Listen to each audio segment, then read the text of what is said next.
Wow, lots of people coming in.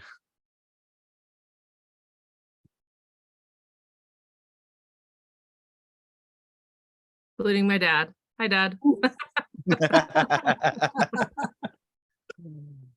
that. Okay, well, we'll get started here right now. Just a couple housekeeping things. First of all, welcome everyone. This is the last session we have programmed for ANA's wonderful Native American Heritage Month program for you. We are joined by the wonderful Rowen White today. Just a couple housekeeping things. The chat is open, so feel free to let us know where you're coming from, what tribal lands you're on, and just engage with the presentation in that way. If you have any questions, there will be a Q&A portion at the end of the session. If you have any questions, please do not put them in the chat. Utilize the Q&A function, which is also located on the bottom bar there. We'll get started here right now. I have the pleasure of introducing Patrice Kunesh, who is of Standing Rock Lakota descent and is the Commissioner for the Administration for Native Americans at the Administration for Children and Families, and is the Deputy Assistant Secretary for Native Affairs at HHS. She's had an illustrious legal career working with institutions like the Native American Rights Fund and the Center for Indian Country Development, and she has held appointments as the Deputy Undersecretary for Rural Development at the USDA and as the Solicitor for Indian Affairs at the Department of the Interior. So welcome, Commissioner. Peitu washte, hehanu washte mitakuapi, shante washte timeheoyo. And I am so very happy to be here today for this really special program. You know, Native American Heritage Month is quite an honor. We should be celebrating it every month, but it really honors our engagement with Native communities, both at ANA, ACF, you know, and the whole of federal government, I'd say. And our team has put together a wonderful set of programs like today to really get into the community and offer an array of perspectives on our theme of seeds. I'll talk a little bit about that later. But each of these gatherings have brought joy and laughter and conversation. And I hope these highlights also bring us together, connections that will be lasting beyond these webinars.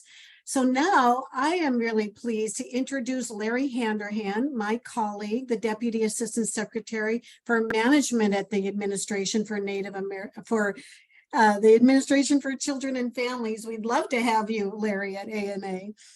Larry joined ACF as the Chief of Staff and Senior Advisor in 2021. And prior to that, he was the Chief of Staff for the DC Department of Human Services.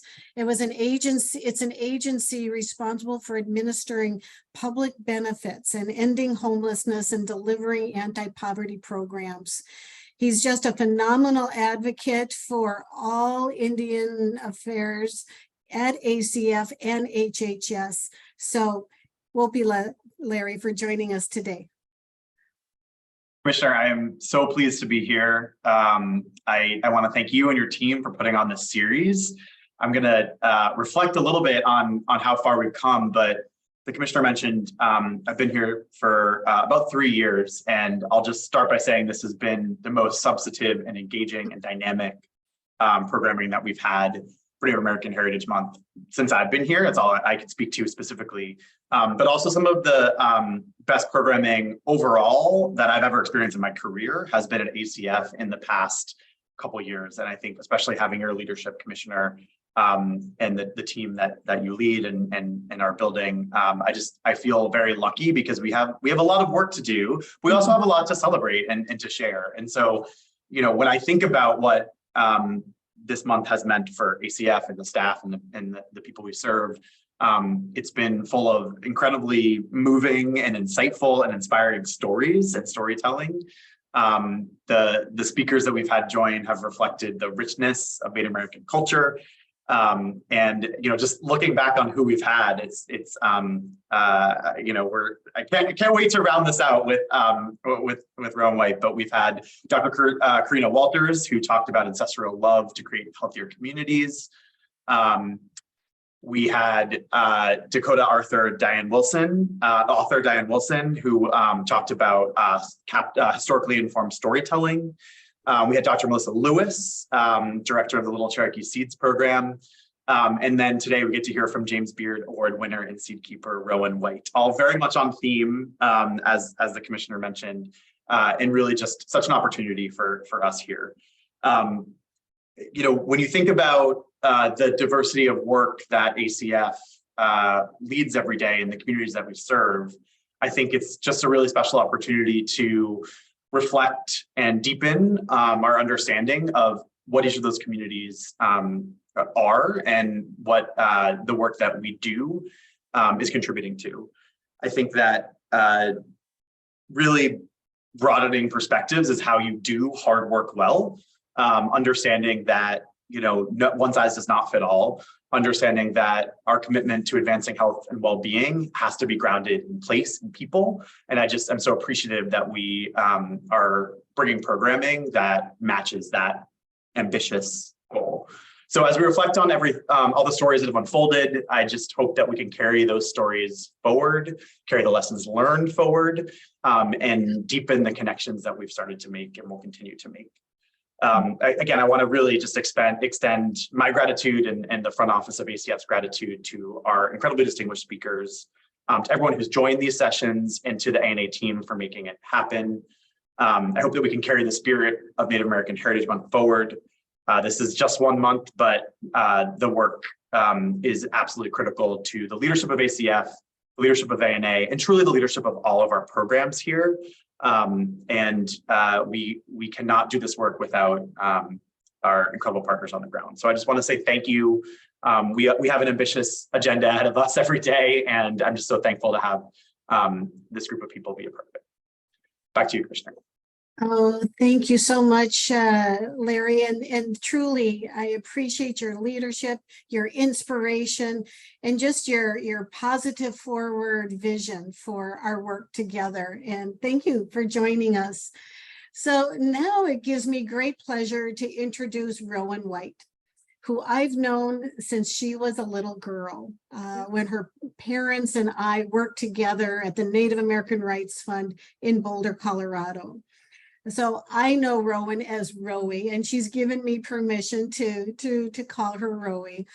She is Mohawk from the community of Akwesasne. She's a farmer, she's a seed keeper, and she's a marvelous published author. She's a mother, and she's a caregiver, and she's just one of the most delightful people I know. She is the founder and creative director of Sierra Seeds, a living indigenous seed bank from the Seed Bank Farm in Nevada City, California. And it's centered around values-aligned cultural stewardship of land and seeds and cultural memory, and really dignifies this resurgence of culture of belonging in our seed and food waste. So it embodies everything that we're trying to raise up during this Native American Heritage Month. She's also the founder of Indigenous Seed Keepers Network, which promotes Indigenous cultural diversity for future generations by collecting, growing, sharing heirloom seeds and plants. And I think she has some photos to share with us. Her photography of these seeds and plants and collection is pretty phenomenal. But I really want to applaud and congratulate her for receiving the James Beard Foundation's Leadership Award this year. And this award, which is very, very special, recognizes individuals and organizations like Rowie's, whose work is really helping to create a safer, more healthful, equitable, sustainable world. Isn't that amazing?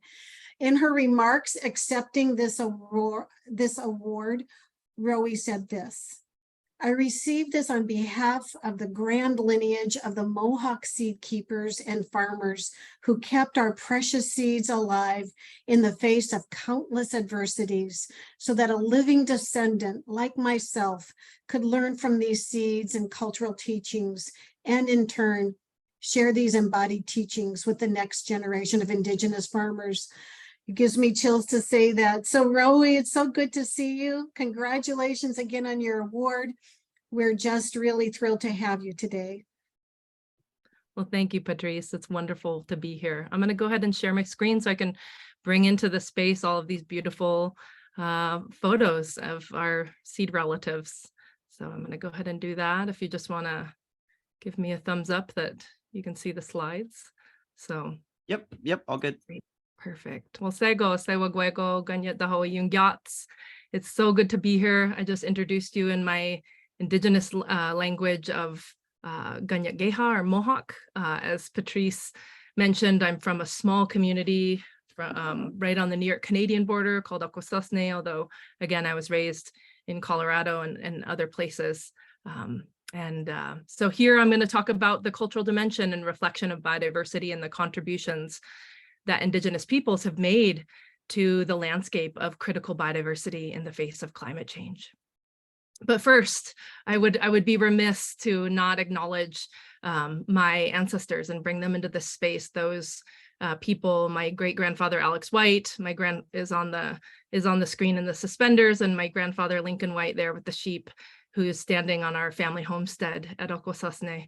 And he grew up on a farm. My great-grandparents were farmers. There's a long lineage of ancestors in my bloodlines that have tended to the land and grown good food from the earth. As Mohawk people, we are an agricultural people, but as we know, because of the impacts of colonialism, assimilation, and acculturation of boarding schools and the various things that uprooted and severed us from livelihood from the land, my family, the legacy and livelihood of farming stopped with my grandparents growing up on farms, and my parents went and did other work. But yeah, I brought a picture of little Rowie here into the space because, you know, my mom would still grow a garden out back, and I always had a penchant for getting my hands in the earth and knowing where my food came from. And so as a young woman, I ended up on a small organic farm with the college that I went to in Western Massachusetts. And that began a beautiful lifelong journey of me finding my way home through food and seed. And what I mean by that is that engaging with revitalizing the cultural teachings and traditions of my people and their connection to land and seed and food helped me to understand who I was as a modern day Indigenous woman, and helped me to heal intergenerational trauma and reclaim that dignified resurgence that many of us as Indigenous peoples are engaged in right now. So I really wanted to bring in that legacy of those ancestors whose, you know, my great grandma Marina had beautiful, amazing gardens. And I feel as though some of what I do is sort of a rehydration of some of the brilliance, that ancestral brilliance that they had. As Patrice mentioned, I'm the founder of the Indigenous Seed Keepers Network, and I have the honor and privilege of working alongside so many visionary, hopeful, solutions-oriented humans. People like Jessica Greendeer from Ho-Chunk, and Henrietta Gomez from Taos Pueblo, and Steve McCumber from Gantanawage Mohawk territory, and Mary Arquette from our own home community of Akwesasne.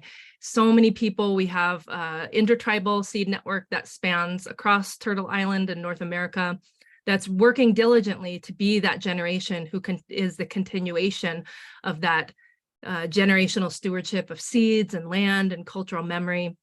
So at the end, I'll be sharing some more resources of how you can learn more about how to get involved with Indigenous Seed Keepers Network and some of the programming that we're involved in. In addition to that, you know, we have the great good fortune to steward a 10-acre farm here in the foothills of the Sierra Nevada mountains in California. And so we have founded an educational nonprofit called Sierra Seeds, which is really focused on the stewardship and growing out of hundreds of different Indigenous seed varieties, some of which are ancestral varieties to me, and also many different tribal communities. And we work not only to grow good seeds and share them inside of the Indigenous Seed Keepers Network in culturally aligned ways, but we also create supportive and creative learning spaces where folks can become more educated on how to be seed keepers and advocates for seed resiliency and seed sovereignty. And so I treasure my role as a mentor and a facilitator and a teacher, really helping to not only grow good seeds, but grow the next generation of people who know how to steward these seeds with through that cultural lens. So you'll be able to find more about our work there at our website. So I always want to honor not only the legacy and lineage of ancestors, but also my teachers. And so we have teachers who are human, and we also have teachers who are what I would say are more than human. And so some of my first seed teachers were actually tomatoes. And this was when I had left home to college and ended up working on this organic farm in Western Massachusetts. My mentor, Nancy, who was the lead farmer at the farm, had inherited a project that was this heirloom tomato seed project. And it was where there were 50 different heirloom tomato varieties of all different shapes, sizes, and colors being grown in this one field so that we could learn more about the importance of that agricultural biodiversity. And I remember so viscerally being on this dusty farmhouse floor in New England, this farmhouse, and paging through these seed packets and reading their descriptions and looking at these seed catalogs where I could find out more about them, and realizing that tomatoes weren't just round and red, but they came in this whole prism and rainbow of colors and shapes and flavors.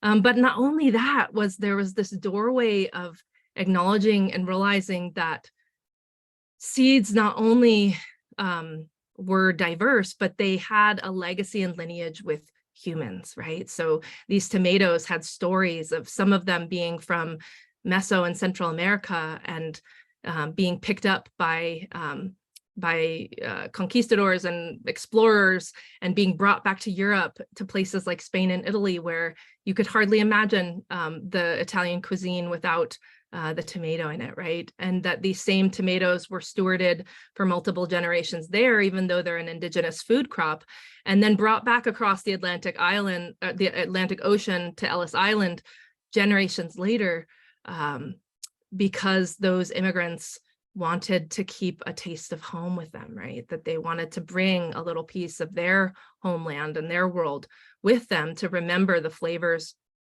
of their grandmother's kitchen, right? And so learning about the stories of these tomatoes that we were planting in that field really opened this doorway of inquiry. And I remember very specifically having this question of, okay, there are these heirloom tomatoes that have co-evolved with humans, for generations, and heirloom seeds at large. Well, what were the foods and seeds that fed my ancestors as Mohawk people, right? What did those seeds look like? We learn about the three sisters and the corn, beans, and squash, but what were the specific varieties? And that took me on a journey back home to Akwesasne and to other Mohawk communities across New York and Canada, to begin to ask some of my elders about people like Steve McCumber and Mary Arquette, about what were those seeds and what did they look like, and were there people taking care of them? And that inquiry led to me writing my thesis and exploring the interface between Mohawks and the seeds that they grew, and in fact has been a 25+ year journey of continuing to reconnect in meaningful ways to these culturally significant seeds of my community. So I always have to give a hat tip to these tomatoes who were my original teachers.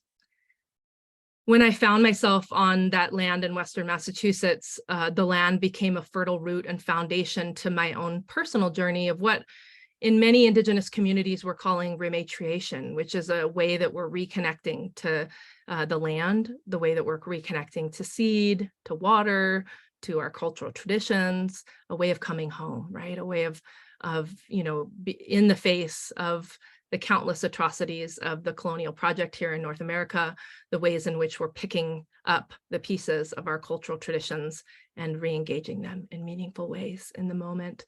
And so I always say that the land and the seeds, throughout that process of going back home and learning about our Mohawk seeds and the cultural traditions from which they came from, that the land and the seeds and my journey to begin to reconnect with them in meaningful ways was a very unconventional rites of passage, right? I came to this work at 17.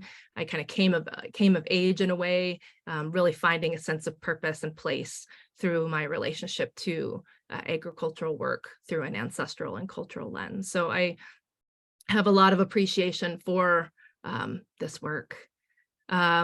As Patrice and I talked before this particular session, I always have to give a hat tip to those who had big influence in my life. And as Patrice had mentioned, my parents worked with Native American Rights Fund and other tribal law firms. And so their work in land and water rights through, the legal lens, that was a foundation that I was surrounded in growing up, right? Growing up around a lot of amazing solutions-oriented elders and humans who were making it very clear that the connection between our indigeneity and the land and water was so critical. And so I always feel like my career and my work with Indigenous food and seed sovereignty is just a branch off of that trunk, right? That builds on the foundation of the work that my parents and all the aunties and uncles that I grew up around really established for me. So I just am super grateful for growing up in that environment, and it has informed me. So as we get into sort of the heart of what I want to bring, sort of forward, I always like to give that little personal background of how I came into the work, because it humanizes, sort of these paths we walk. But really what I want to get into is starting to talk about this cultural dimension of biodiversity and how critical Indigenous stewardship of land and seed and food is in a time of great cultural insanity and climate change. And what we have to bring into this space, I know there's a lot of Native folks here in the audience. We all have these beautiful cosmologies and creation stories that share with us the beautiful understanding of our relationality to the land and to plants and animals and all of our relatives.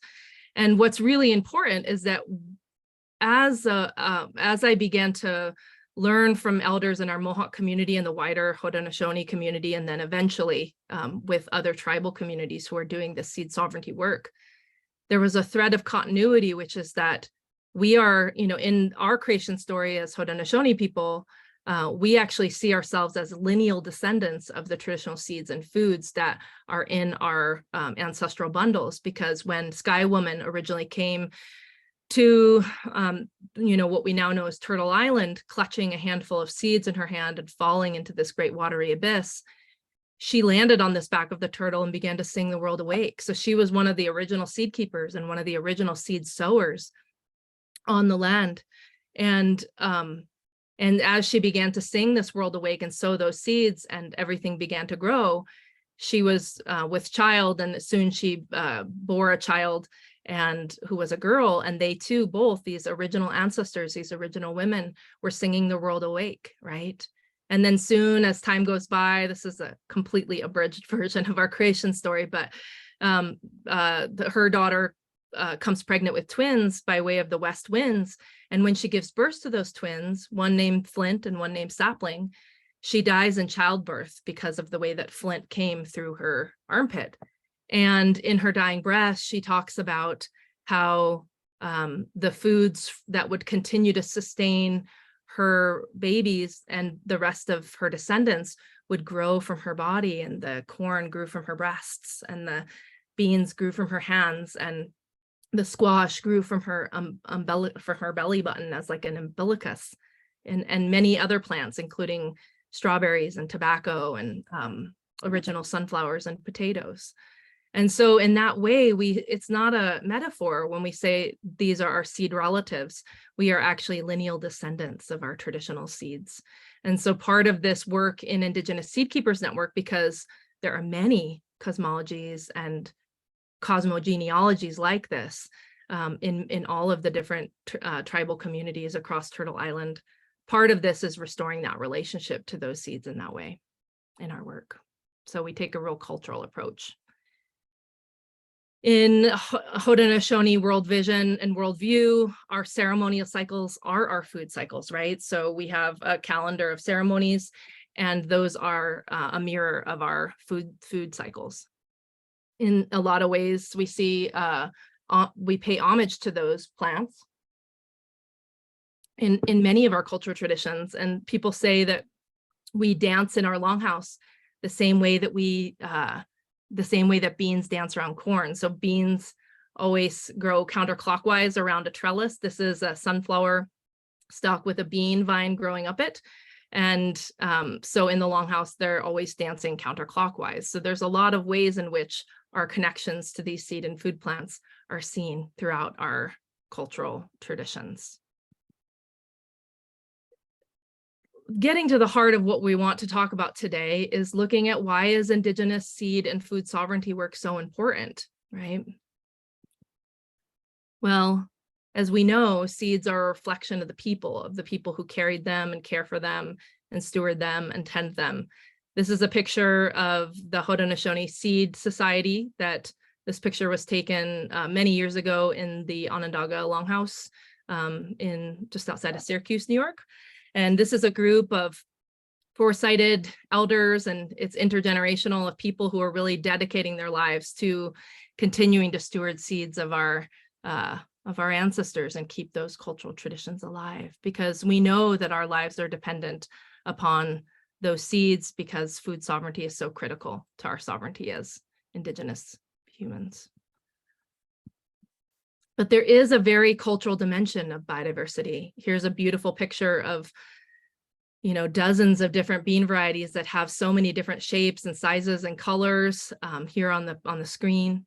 And the reason why we have that diversity is because of the cultural values of Indigenous peoples who understood that diversity is the root of our resilience, right? It's the way that we have food no matter what, no matter whether it's a drought season or a wet season, no matter what the changes in the environment are. When we have diversity, we know we will always have food. And so when I began to go back and gather seeds and foods from my elders in our communities and begin to catalog them and seed bank them and learn more about them, there were dozens of different bean varieties of all different shapes and sizes. There were dozens of different corn varieties of all colors and cob lengths and whatnot. There were, you know, handfuls of different squash varieties. And it's because our communities really valued that diversity and safeguarded it. When we take a look at the impact of Indigenous land and seed stewardship, it's important to acknowledge the impact that we have. Indigenous peoples are roughly 4 to 5% of the world's population, and we inhabit just slightly under a quarter of the Earth's surface. And on that land where Indigenous people steward is 80% of the world's remaining biodiversity. You can see the maps here on the screen. The top map denotes the places where there are biodiversity hotspots of both wild and domesticated plants. And in the bottom slide, you see a representation of all of the places where Indigenous languages are still being used. So Indigenous language use is an indicator of cultural intactness, right? And so you can see that those two maps are nearly identical in the sense that the places where people are still speaking their Indigenous language and engaging in their Indigenous cultural practices are the places where there is the most biodiversity. And so we can deduce that land and seed stewardship, Indigenous land and seed stewardship, create these enclaves, right? These enclaves of cultural and climate sanity, right? So, you know, across the globe from South America, North America, Africa, India, all of the places where these Indigenous cultures are still intact is where we see that cultural sanity. And I say climate sanity, meaning that we are going to need, you know, as Pamela McElwee says here, this is a watershed moment in acknowledging Indigenous and local communities and the role that they play in maintaining and managing diversity that we can all learn from, again, in the face of climate change. This is a picture of a basket of seeds in our seed kiva and our seed bank. And these are part of some of my ancestral seeds in my bundle. And what I began to realize as I began to gather and collect them, not only the seeds, but the cultural memory, right? The recipes, the ceremonial connections, the cultural knowledges around them, is that there was an ancestral brilliance in safeguarding biodiversity inside of cultural frameworks and teachings. Like, for instance, in our cultural teachings, when you have a wedding in the longhouse, they traditionally made bread out of the red corn, right? So, you know, people are throughout time are always going to get married. And so they tied this red corn to that ceremony. And so you would make that bread out of that particular red corn. If you were to name your babies, you know, in our cultural traditions, you would need the blue corn to make a specific food in order to name your children in a traditional way. In the children's ceremony, you'd need this specific corn called Hekua corn, which is a multicolored calico corn, right? And so in this way, those ancestors had this brilliant idea of tying these ceremonies and traditions that would endure over the ages, these very natural rites of passage and things, and tie specific different types of corn or beans or foods to them, which would ensure that we would keep that diversity alive across the generations, you know, because it would be a lot easier to just maintain and steward one variety of corn, one color of corn or variety of corn. But they realized that having a diversity of colors of corn was creating that root of resiliency to ensure that we would always have food no matter what the conditions were. And so, you know, culture is a collective ongoing practice that strengthens that kinship between human to human, or humans to land, or humans to seed. Ceremonies are the way that we show renewed commitment and devotion to tending to those reciprocal relationships. And agriculture is culture work, right? And so at the heart of Indigenous Seed Keepers Network and the work that we do at CR Seeds and so many Indigenous farmers and seed keepers across Turtle Island, we recognize that agriculture is culture work, and we are embracing a cultural lens to the work that we do. So again, our resilience is rooted in this biodiversity and intact Indigenous cultures safeguard and culturally encode this value of diversity, which is the root of our resilience. So this is important because we have a wider Western dominant culture that actually values monoculture, values uniformity and a lack of diversity, which is expressed in the industrial food system. And so how are we finding ways to bring Indigenous leadership into those spaces to continue to shift the mainstream values towards the importance of diversity, which is, again, going to allow us to have a flourishing future ecologically. So as Indigenous farmers, we engage in what we call Indigenous polyculture, which is not just growing, you know, a huge field of corn and only corn, which would be a monoculture, but we grow multiple different crops at once in the same space.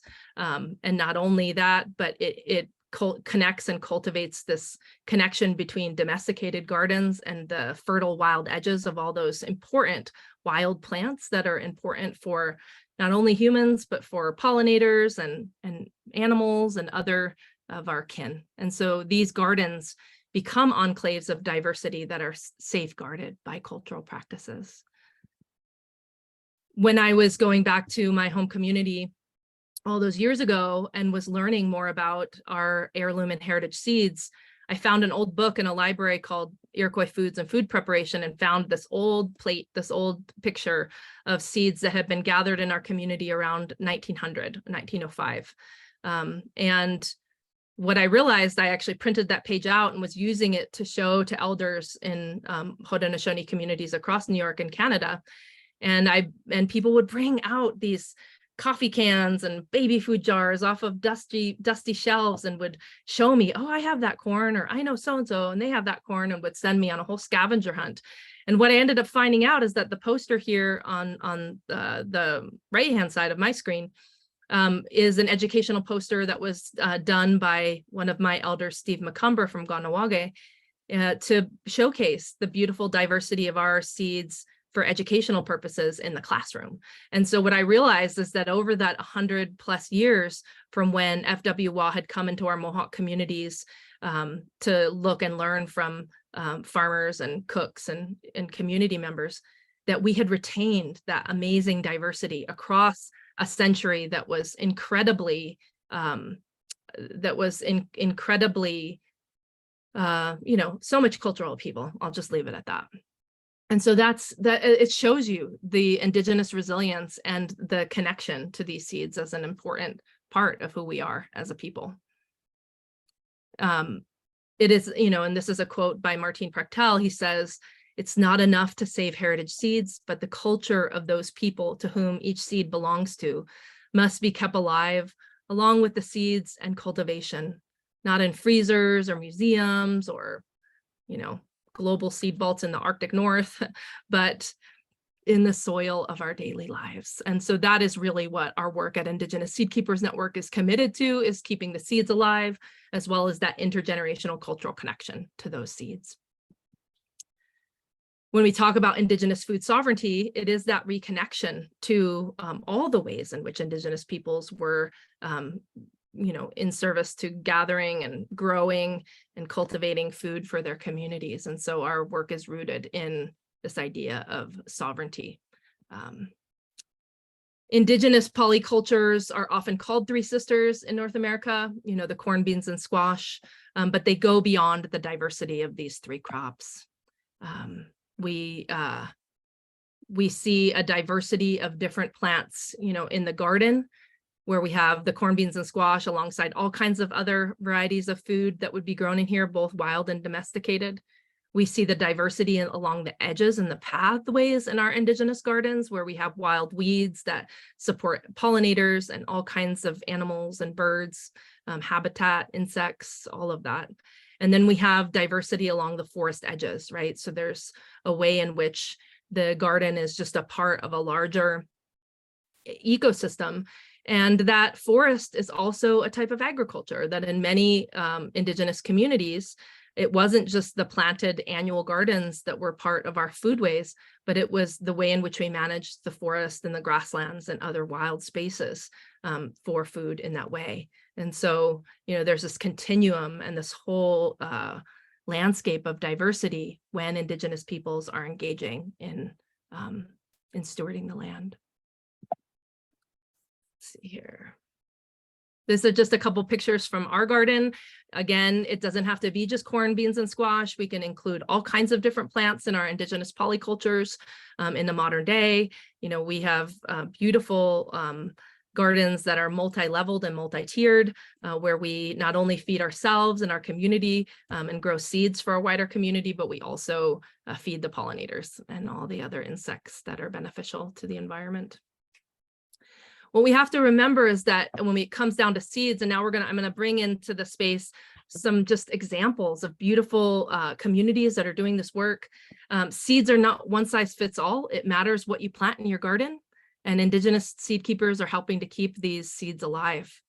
In our Indigenous seed keepers listening sessions with our work, the biggest request from communities when we go and listen to communities is access to culturally significant seeds. So that's been a huge part of us engaging in rematriation from publicly accessed seed banks, and then just helping communities to set up networks of distribution so that people can have access to those seeds that still exist in their community, but maybe not at a wide scale.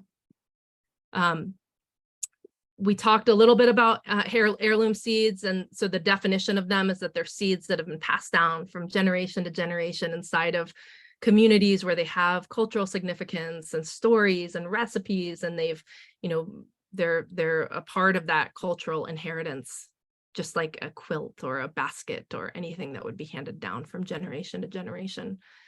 But where I want to bring this in to the importance of the work that we do, it being super hyper local to the tribal communities that we partner with, is that inside of Indigenous communities, we have what are called landrace seeds, which are indigenous to a certain region and that were developed and have evolved characteristics in response to the very unique conditions that each tribal community finds themselves in. So seeds that grow well at Hopi or in the Pueblos in New Mexico are seeds that do well in that desert environment, versus the seeds that grow well in our community in the North Country have evolved under a very different set of environmental circumstances. And so that's why land races and their stewardship in place in community are so vital, because they have evolved to withstand the very specific climate, pest, disease, and all of the various cultural and practices of a locality. And so that's why, again, it's not a one size fits all seed network. It's a very beautifully specific, landrace seed network, where in each community there are specific varieties that are a part of that inheritance of that community. And every Indigenous farm and garden is an island of diversity. We have the potential to grow. I've been in so many beautiful gardens across Indian country and seen the ways in which indigenous plants and newly found plants that have come to us over the last couple hundred years are grown together in a beautiful tapestry of diversity and resilience.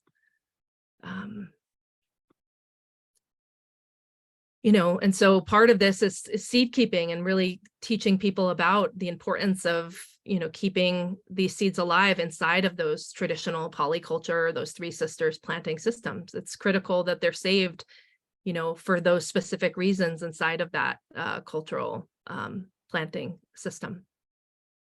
There's a multitude of reasons why seed keeping is important, from keeping these rare indigenous seed varieties alive. That corn here in the picture is a Mohawk red bread corn. That corn had gone down to 2 cobs of corn being held in the collection of an elder at Gotnawage, and it was this close to being extinct, right? And Steve McCumber gathered those seeds from her, shared some with me. We grew them out. And now we have thousands of pounds of that corn to share inside of our communities, because you know, there was that relational moment of an elder entrusting those seeds to the next generation.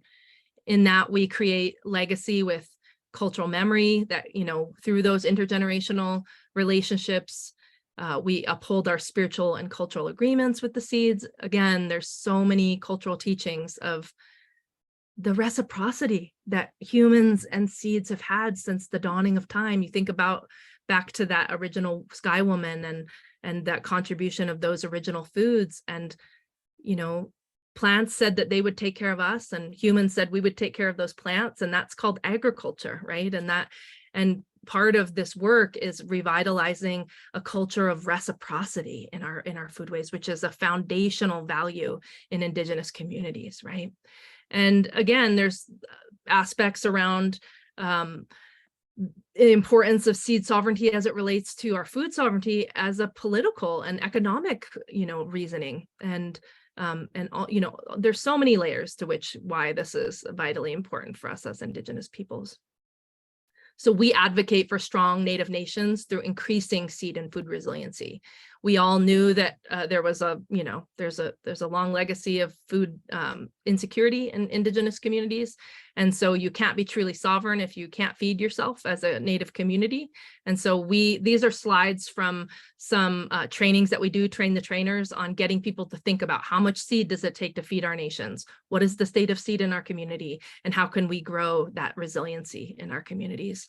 And we do it at a level that is from a family level, teaching a family how to become more, you know, food and seed resilient, at a tribal community, whether it's rural or urban, and then strengthening those intertribal connectivities, those trade routes and those kinship routes, to understand what a vision of regional seed sovereignty was look like. So our approach is very dynamic, and I get to facilitate meetings like this. This was at Akwesasne on the Canadian side.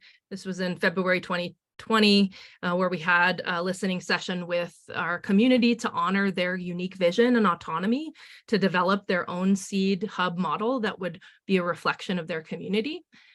We came out with lots of good feedback from our community about what that might look like, and that has informed our work with a seed hub, which I'll wrap up, you know, the conversation about here in just a few minutes. I'll tell some more of those stories.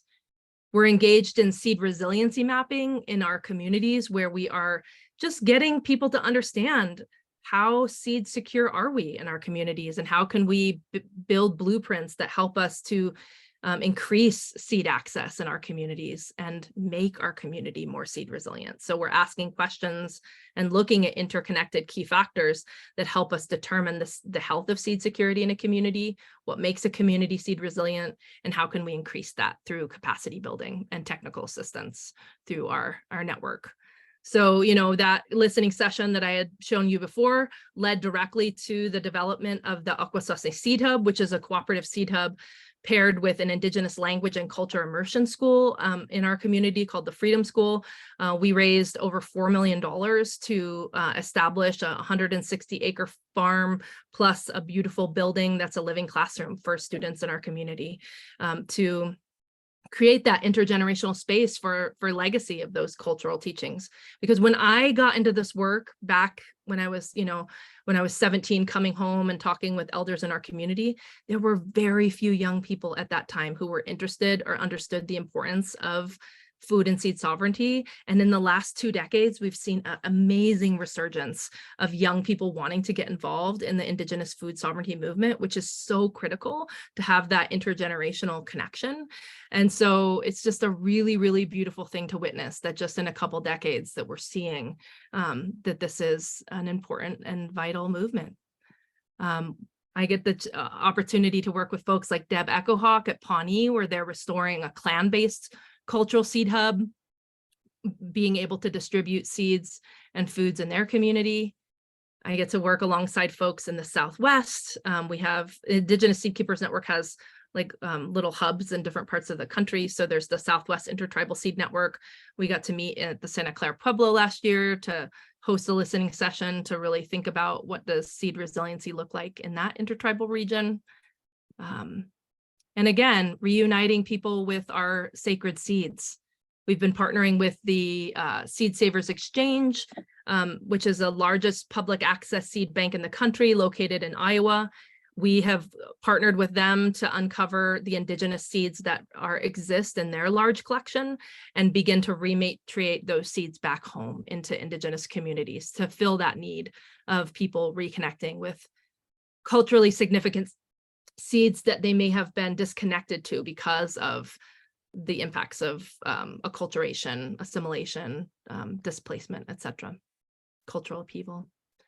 We're working with communities like the Mandan, Arikara, and Hidatsa community, where we're reuniting old seeds that had been given to the Oscar Will Seed Company back in the early 1900s by tribal leaders, and it ended up in the Minnesota Museum of Science. So we're reuniting these younger generation, like Jamie Holding Eagle, younger generation seed keepers with those old ancestral seeds.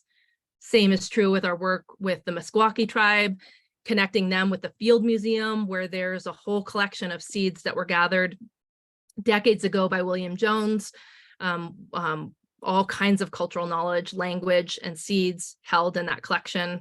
And those seeds are getting reunited to indigenous communities as we speak. This is my beautiful friend, Jessica Greendeer from Ho-Chunk Nation. And she is just talking so much about how this rematriation work has helped her to reconnect to certain parts of her culture through that relationship to these old seed varieties that are coming home. So we've been able to distribute, this was, I think, in 2020, I don't have an updated map, but each year we distribute, thousands of seed packets to tribal communities who are wishing to revitalize their agriculture with these traditional seeds. And you can learn more about our work with the Rematriation collaboration, the seed Rematriation collaboration with Seed Savers Exchange. We had a SARE grant where we partnered with them, and there's a webinar series located on their website. We also did a short film called Seed Mother Coming Home, which is a partnership with the Cultural Conservancy, where we tell the story of these seeds coming home and reuniting with indigenous peoples. It's a short film, it's 7 minutes. I would say it's sort of a love poem. And, I love to storytell and take pictures of seeds. So there's a lot of really beautiful imagery of seeds in this particular film. So you can look on the Native American Food Sovereignty YouTube and find this particular video. And in closing, we really just want to highlight the ways in which we're restoring the food and seed commons, and how education and mentorship to keep these cultural ways alive is so critical. And so I see myself not only as a seed keeper, but a mentor and a teacher. And many of us do in the network, because as we know, seed work is intergenerational work. So we want to center mentorship and succession to not only grow the seeds, but to grow the next generation of seed stewards, because we know that these seeds will outlive us, right? Those corns and beans will outlive us as humans, and they'll get passed down from one generation to the next. So we place critical value in creating learning environments and educational opportunities where we can learn. And in some ways, me as someone in my family lines who is disconnected from the intergenerational transmission of knowledge around agriculture, You know, I went home and found elders who still had that information because it was an interest of mine. And so I, in turn, pay it forward by becoming one of those aunties or elder, you know, baby elders at this point, of being able to be that mentor to the younger people as those elders were to me, right? So I pay it forward and give back in that way through my work with CR Seeds and with Indigenous Seed Keepers Network. And I see that commitment from so many people in our network, in our community, because that's an Indigenous value, right? What do we say? We always say, here's a joke. We say, it's not child labor, it's passing on tradition. You know, my kids know eye roll when I say that because they're like, oh, mom's going to put us to work on the farm. But it's true. So ultimately, in closing, I know we want to stop for some Q&A, but the call to action here is that we want to continue to increase the use of polyculture, our beautiful, ancestrally brilliant, diverse garden like traditional planting ways. We want to increase the use of landrace seeds and heritage seeds in our communities. And we want to re-engage in that co-evolutionary dance of seed keeping to keep that mycelial network of growing diversity alive, which is critical to all of us on the planet, right? And we need to continue to recommit to being cultures of transition, right? In this time, we live in a time where there are a lot of the industrialization of our food system and our seed system is very extractive and destructive. So how are we embodying cultures of transition that look at a food landscape as being regenerative instead of extractive, or looking at economies of abundance and care instead of, you know, economies of destruction? And in our Indigenous communities, we have those values. We have the leaders that can go into the wider community and build those bridges that can bring us back into that more kin-centric relational landscape of food. And so that's how I see our work too. We facilitate a lot of intercultural and intertribal collaboration because we know that a diverse culture of agriculture moving towards cultural sanity again begins with that culture of belonging and is inclusive. So this is in our Rematriation gardens in the Hudson Valley, where we not only work with Mohawk farmers and Onondaga farmers, but people of all different cultural backgrounds to continue to keep those traditional seeds alive. And so it's really critical in this time of great divide, right? We have a lot of political divide, we have a lot of cultural divides. What are the ways in which we're leaning into these intercultural collaborations so that we can grow that future that we want our children to inhabit, right? And so I'm a meme queen, so I figured I'd bring a meme in to end it. And so here's how we started. Me as little Ro with my lumpy bumpy pumpkin, and here's how it's going. Here's me holding an ancestral Buffalo Creek squash in our very diverse gardens here on our farm. And if you engage in this work, you too can have a living room that looks like this. This is taken a couple years ago, but my kids have grown up in a house that's full of seeds and food, just adorning every surface. And, you know, sometimes there's a pile of squash in the corner, a big one at that. So, so this, again, in just one generation or two generations, really, this is me and my daughter. She's 18 now, so she's much bigger now, but this is us in a field of that red bread corn, which had gone nearly to extinction. And so while my parents didn't raise me on a farm, I was able to raise my kids on a farm, knowing the foods and seeds of their ancestors. So they never had to ask that question. What were the foods and seeds that fed my ancestors? Because those foods and seeds were on their plate year in and year out, season to season. And so in one generation, we can heal, you know, that wound of cultural upheaval and reconnect our families to these beautiful, healthy, diverse, culturally significant foods. And so in our tradition, we say we do not own the seeds or own the earth, but we borrow them from our children. We're taking care of them on behalf of our children. And so in honor of that grand lineage of seed keepers and land stewards who came before me, ancestors, we make renewed commitment for those yet to come. And that's really at the heart of what we do at Indigenous Seed Keepers Network and what we do at CR Seeds. And I'm just so grateful to work alongside such amazing visionary humans across Turtle Island who are doing this work in their community. So would love to stay in touch. Here's my contact information. website. I always love an email if you wanted to collaborate or get involved. So I'll hand it over to, I think, Patrice to facilitate the Q&A. Oh, wow. I am just in awe, totally in awe of all of this. And my head is full, my heart is full, and I'm just so incredibly grateful to you, Rowie. I just want to mention too that ANA recently awarded an ANA grant to the Mohawk tribe, St. Regis Mohawk tribe, and it's to the Kanien'keha language project. So you've mentioned language as part of this cultural revitalization and preservation of the work. So I love that we can do this work sort of in tandem in all different ways.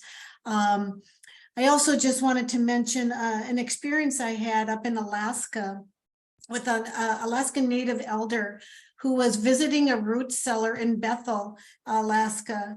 And the owner of this root cellar handed this Alaskan Native elder a big rutabaga. And he said, "Here, eat this." And the guy was saying, like, "I don't want to bite into a rutabaga." He said, "No, try this." So the elder did. He took a bite, and then tears were streaming down his eyes because it was a food memory. Yeah. He remembered a rutabaga grown from the tundra, and from when he was a little boy. And not much, I should say, food is grown in the tundra soils of Alaska. So you're bringing back food as well as food memories. Yeah, the food, that sensory, there's that sensory connection and that healing. I mean, we only had under an hour, but there's so much of this work that heals that intergenerational trauma and reconnects to people's sense of who they are, right? And those beautiful food memories. Yes. Yeah. That was it in the moment. That was the essence of reconnecting to his culture, his identity. It was just absolutely brilliant. We just have, we don't have much time, but Kapena, do we have time for one question? Yeah, we have a really good question just off the top here. It comes from Morgan Brown. How can we start an Indigenous-centered seed exchange in our local regional Indigenous communities? How can we start a local Indigenous seed bank? And what resources are available for the classroom? Great. That's a great question, Morgan. I would say that you should definitely connect in with us at Indigenous Seed Keepers Network. We have a whole toolkit and support, resources of people who have curriculums for different areas. We have a seed hub toolkit to help people sort of, continue to, figure out the steps of what it takes to do that. But, it can be something as simple as just creating a poster and starting a seed swap, because part of, the first step in creating a local seed hub or, a local seed project is connecting with the people in your community that want to work alongside you and do it together. So it could be as simple as hosting a community seed swap in the spring or sometime in the winter, and developing that. But I would definitely recommend that you get in touch with us through Indigenous Seed Keepers Network to gain access to some of those resources that we have in in our collection. And again, we have Indigenous seed keepers from all over North America, but Indigenous Seed Keepers Network is a people's movement, right? So it's all of you. You guys can all be a part of the network. Just connect in, begin to grow some of your work, and start to come to some of our workshops and in our meetups. So. Yeah. Well, you're so generous, Rowie. Can you tell us about your necklace? What seeds are you wearing? Yeah. Oh, it was a Dene man made this necklace, and it's actually not seeds, it's spiny oysters. So they're just spiny oyster beads all strung together. Beautiful. Yeah. Really beautiful. Well, it's such an honor and a pleasure to come. I could speak, Mohawks are not known for being concise, as I said to Kapena earlier. So I was like, I got to pack a punch into this workshop. You did. There's lots of other ways you all can lean in and learn, and you all have amazing stories too, I'm sure, from your communities. So looking forward to connecting. We're brimming over. Thank you so much. Wopila Tonka, and take good care, everyone. This wraps up our series for Native American Heritage Month. We'll be posting these recorded webinars on ANA website. So we hope you come back, visit, take some good learnings and share them with your community. Rowie, thank you from the bottom of my heart. You're just brilliant. And thank you, Patrice, and I look forward to catching up soon again in person. Okay. All right. Take care, everyone. All right. Be well. Bye-bye.